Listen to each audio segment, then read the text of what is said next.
Q&A, Q&A, Q&A. You know what time it is. This is actually my second time recording this.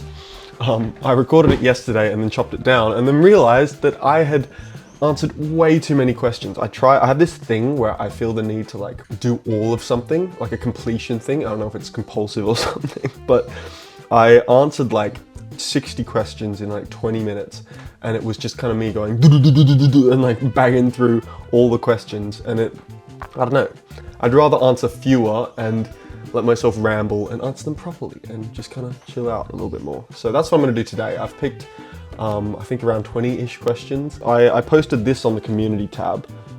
I don't know if it's going to focus, but yeah, you guys came back with heaps of questions, so I'm just going to go through some of them. First, a couple about me, learning a little bit more about me, and then we'll do some advice or tips that I have for people with music or whatever. And then at the end, maybe a couple gear ones. This video's on the longer side for a Q&A, so I've added chapters for every question. Feel free to skip ahead if I'm getting boring. Julius Nate, I think I'm gonna fuck up these names, aren't I? Says, who inspired you to make YouTube content? I don't think it was one particular person, but I've just been like a YouTube day one. I've probably averaged like an hour and a half to 2 hours a day for the last like 15 years on this website, which is fucking nuts. So I don't know, I've always just liked it and I've watched it more than anything else. And I've spent time on the other social platforms. So I did a stint in TikTok, I did a stint in Instagram, and it just didn't feel me. And I don't know why it took me so long to realize that like YouTube is like such a part of like my upbringing that it feels really natural and I really like it. Kobe Kulemans, I think I'm butcher all these names, says, are you currently pursuing YouTube and music production full-time, or do you have another job on the side? No, I'm doing this entirely full-time at the moment, and I haven't had a boss that hasn't been me all year. And with your support, hopefully I can continue doing that next year. I'm lucky because I had a bit of savings that I've kind of burned through this year, and I'm very lucky to have like amazing parents who have a place and I can stay in their place and like be supported by them while I do this. So hopefully we can keep doing it full time. The real AA89, I've seen you in the comments a fair bit, goated, says, 1, who's your favorite artist? Like, I'd have to say, disclosure. I fucking love this album. Like everyone, I go back and forth with different artists, but over time, they've been the most consistent ones that I've absolutely loved. 2, what inspired you to start learning production? I think Flume said a similar thing actually. It's like coming from like orchestras, and I played violin for 10 years, all through high school, all through school and most of high school. And when I was playing that, the only way to like actually create music, or the only way that I saw as like a viable thing that people could do with music, is like composition and like writing sheet music and then having an orchestra playing it. But that was so far beyond what I could ever do at that stage in my life, and I didn't even really want to. And also on the pop side, until Avicii and stuff, it wasn't really like visible the producer being like the artist producer sort of thing. So all I saw was just like singers being like the front person. And like, even though I sing now, I still don't consider myself a singer. Now that I'm thinking about it, it probably was Avicii being like, realizing that like the producer could be the artist. And like the first time I downloaded Ableton and saw that I could like control all the parts of the orchestra, if you will, in one place, and then like actualize an idea without having to play in all the stuff and like stop and start and pause and then have this thing at the end of it. Oh, I was fucking hooked. So simple answer would be possibly Avicii. I didn't even think I would say that. How many instruments can you play? I can actually play violin. Because by musician standards, it's pretty tough for me to be able to say that why am I getting this out? What the fuck? This beautiful thing. This is the instrument that I actually got lessons for 9-10 years. But I also I've taught myself guitar and piano. Like these days I would say 3, but when I'm amongst musicians, I can't really play those other 2 in comparison to like proper musicians in the way that I can play a violin. And then 4, how are you so cool? I don't know what to say to that. This already feels so much more chilled than rattling through a million questions. I don't know, let me know if you like it. Why am I talking with my mouth open? Jada Tane says, how long were you producing music before you made something you really liked? Yeah, I really like this question. I remember thinking about this question back when I was learning, because it was like, fuck, when am I gonna be able to actualize the thing in my head? You know, for so long you're like making a thing, you're making things that come out and they're not quite what you like. So like, how long does it actually take? Really loved, like fucking hit me in the feels. I'd say the song that ended up becoming my second release is called Running Away. It was actually the first thing that I kind of wrote about something in my life. Okay, I think what could actually be fun is if I actually show you the project of that first song that I really liked. I actually haven't opened this up since I made it. See, look, 19th November 2021. So I don't know what was in the first version of this. Wow, I reckon stuff is not gonna work, is it?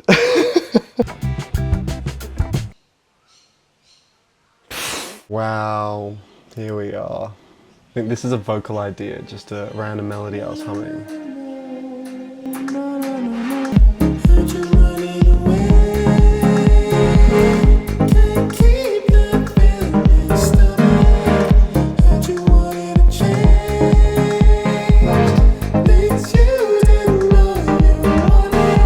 It's pretty crazy to me to get back into this like original session. I'm not sure how many time, like how long I'd spent making this. Might have been one session, might have been two. But that is the bones of the song. Like if you go and listen to it, it's released, so you can listen to it if you want. The core parts of it are like this synth and the bass. And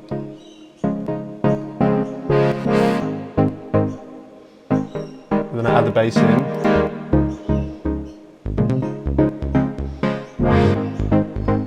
And then the lyrics.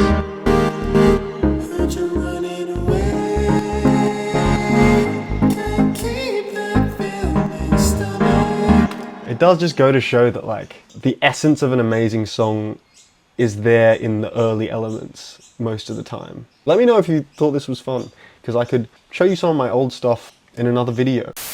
I left this one in because I want to put it out into the universe. Official Skull Fader Music says, who is your dream artist to collaborate with? It would be Guy Lawrence. It would have to be Guy Lawrence. And I realized like when I recorded the video yesterday, I fanboyed so hard on him, and I think I'm gonna do the same again. But let's put that out into the universe, guys. Azeret says, when did you pick up music production and what is the reason you've been attracted to it? Also, love your videos. Whenever I see a new one, I jump on immediately. Love from France. Thank you, Azeret. I appreciate you. When did I pick it up? 2019. And I guess I kind of answered the second part of that. I think Flume said a similar thing actually. It's like the first time I downloaded Ableton and saw that I could like control all the parts of the orchestra, if you will, in one place. Rhoda Official Music says, collab, I have lyrics. Yeah, I kind of wanted to bring this up because I get a lot of people asking to collab with me, and I appreciate that. It's amazing that you guys think my music is good enough to be in your own music, but at the same time, I'm not going to collab with you over one DM or one comment. Like, you would neither. If you have aspirations to collab with me one day, I don't know, maybe just join the community, start like being a part of it, I don't know, get talking, and then maybe down the track you can show me your music or something like that. But it's like a first date. You don't just come out and go like, let's get into a relationship. I don't know, it's a bit weird analogy, but you know what I mean. When I don't respond to collab requests, it's not me trying to be rude, it's just that I'm just not gonna collab with you off one request. But yeah, I kind of, not trying to roast Rhoda Official Music, but just generally. Curious Guy 1673 says, what is one album that you find yourself going back to frequently? Glad you asked. It's this one. Circles by Mac Miller. Over the last like 2 years, I've come back to this so often, and I think there's like one song that I don't like in it. If you haven't listened to much Mac, I hadn't until a few years ago. Give it a crack. Some artists peak early and then get worse, but like I was just aging like a fine wine, which makes it even sadder. Noel says, where do you see yourself in 5 years? The honest answer is I don't think about that very often anymore. I used to make like plans like that and like envision a life, but I don't really do that anymore. I'm more focused on like the day-to-day and my short-term goals if I'm planning for the future, because so much is gonna change and I have no idea where I'll be in 5 years. I just want to continue like paying attention to the things I like doing, things that are working, and wherever that takes me is where it takes me. All right, Imagine Primal says, how did you come up with your name? I want to start releasing music next year, but I really want to come up with a new name. My name is my name. Camus is my last name, and yes, it's Camus, it's not Camus. But yeah, I didn't just go pretentious, I want to be philosopher Camus, although I am related to him. Alright, I think that's the end of get to know me questions. That's enough about your boy. Let's put on the screen, black screen with tips or something. I don't know, that's kind of a shit title. Alright. Oh, that fucking hurts. Ow. Whoa. Let's lock this. Okay, now it's not gonna fall back. PlayPlax6180 says, how do you get past that learning curve in making and learning music? I've got these amazing ideas in my head and I can't get past making them out. What piece of advice would you give to a 20-year-old who has never learned an instrument but feels himself pulled towards making music? Great question. If you haven't learned an instrument, I would naturally ask you why, because that is the natural step if you feel yourself pulled towards making music. And if the answer to that is pure laziness, then I'd say start by trying to learn an instrument. It's gonna take a while, but it's something really enjoyable and really fulfilling.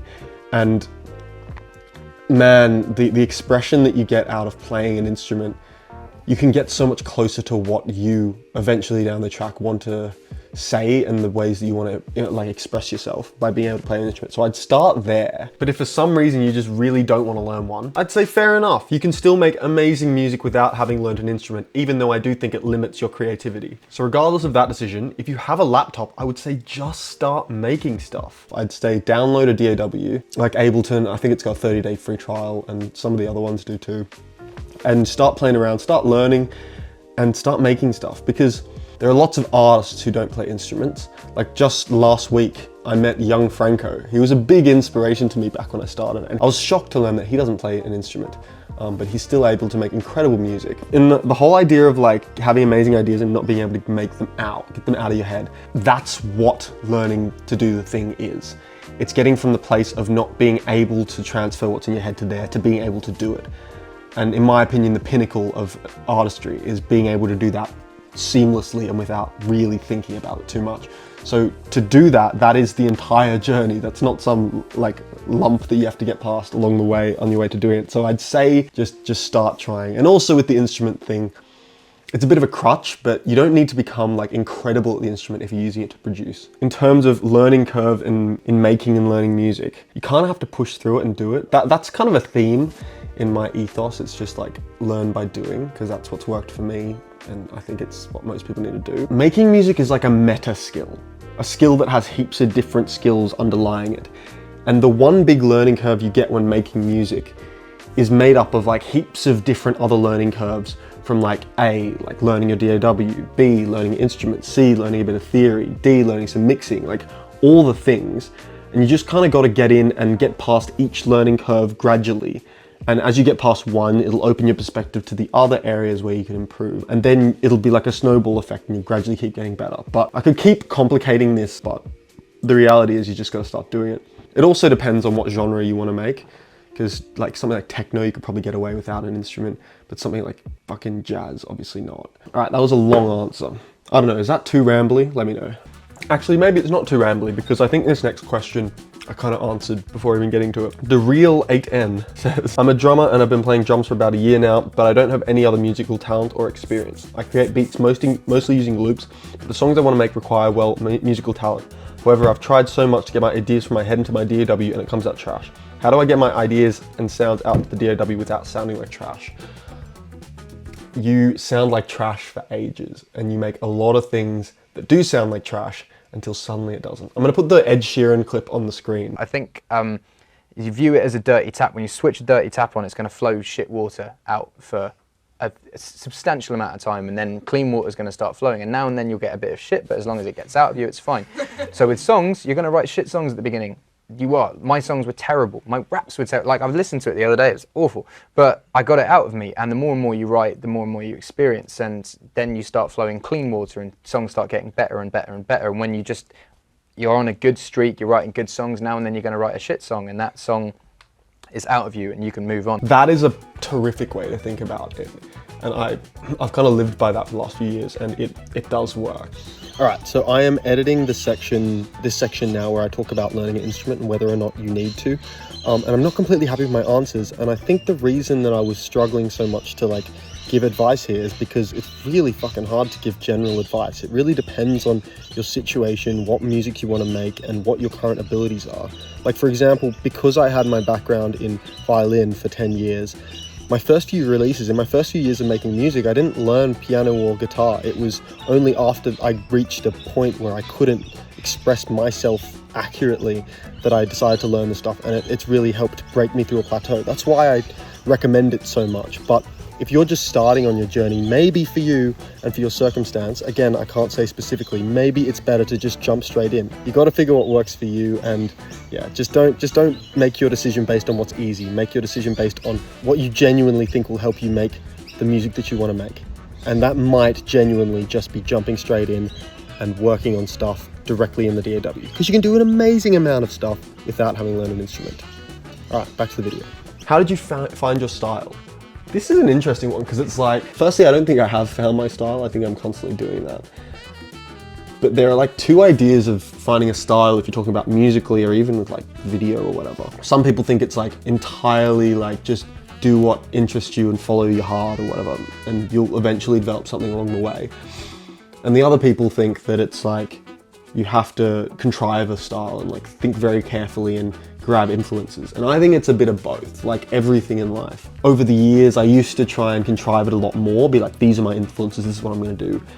But then I kind of let go and just started making things that interest me and following genres and sounds that interest me. And that's, I don't know, it's been more fun, and I think my style has naturally risen from that. If you've watched my second episode of my Road to My Debut album, you'll know that I'm kind of taking a lot of specific influence and being very, very analytical right now. But it's definitely a bit of both, and finding that balance is like very personal. NRXOZ says, I don't know if you see this, but what do you think is better for promoting your own music or process, short form or long form content? Short, kind of annoying answer is, I don't like the idea of using content as a means to the end of promoting, because I think firstly, you're not making the thing, by the thing I mean the content in the long form or short form video, for the purpose of it being good. You're making it as a means to an end of people like streaming your shit or like getting to know you, which is part of it, but it can't be the only thing.